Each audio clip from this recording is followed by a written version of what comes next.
新加坡与马来西亚紧紧相邻，每天都有数万人往返通勤。不过毕竟是两个主权国家，往返还是要通过新马关卡。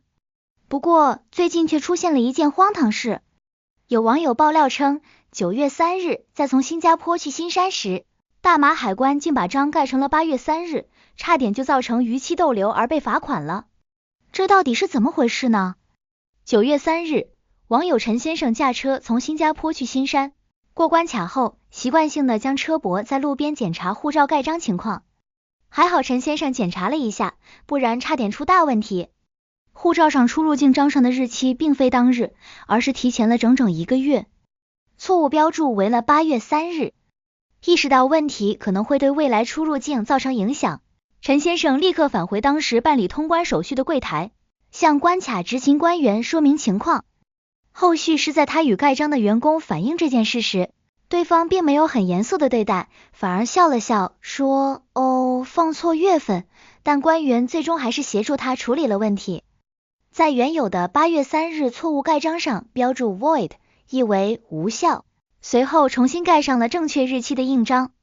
随着帖子的曝光，评论区有人说同一天他们一行7个人全都盖错章，还有人感谢他提醒，说以后得检查护照。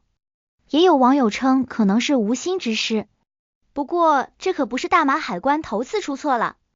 此前就有网友爆料称，在亚庇出境也遇到了同样的情况，应该盖4月5日，结果盖成了3月5日，也是整整提前了1个月。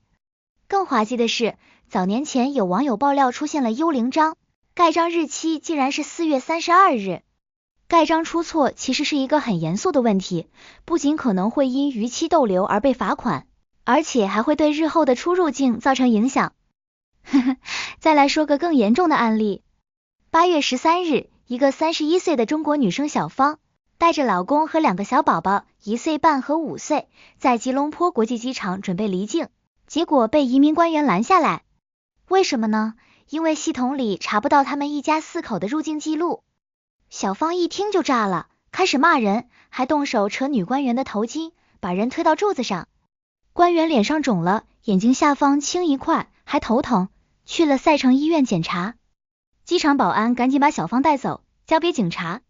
法庭上，小芳认罪了，律师求情，说她年轻没前科，家里老公和俩小孩全靠她，没亲戚在马来西亚，生活不易，还说这是误会和沟通问题。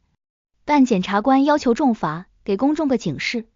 最后法院判他坐1个月牢，罚2000令吉，约600新元，缴不起就多关2月，从抓那天算起。为什么会没有入境记录？很可能入境时护照没盖章，或者像新加坡发帖子的陈先生这样盖错了。如果没章或章不对，系统查不到你合法入境，出境时自然被拦。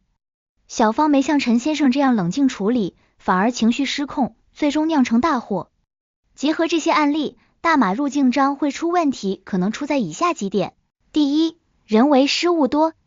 新加坡陈先生的案例里，9月3日盖成8月3日，评论里7个人也中招，说明不是个例，可能是官员设置日期时手滑，或者机器没调好。再者，吉隆坡机场人流量大，柜台忙起来更容易出错，漏盖、错盖都不稀奇。第二，系统依赖章。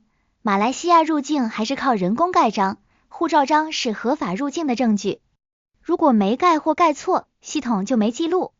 像小芳一家出境时被查没入境，很可能入境时压根没盖章，或者日期错的离谱，系统对不上。没有章的后果还是很严重的，新加坡陈先生发现的早，回去改了算幸运，但如果没改，出境时可能被怀疑非法逗留。马来西亚对移民管得严，尤其是机场，查到问题可能罚款、拘留，甚至遣返。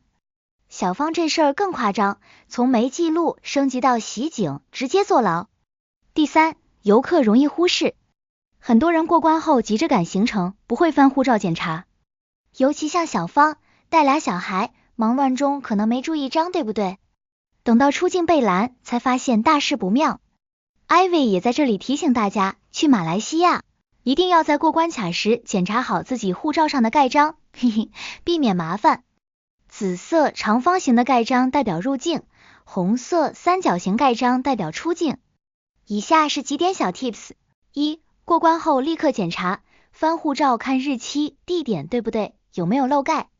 2. 记柜台号，像新加坡陈先生一样，这样回去找人方便。3. 保持冷静，遇到问题别吵别闹，礼貌沟通。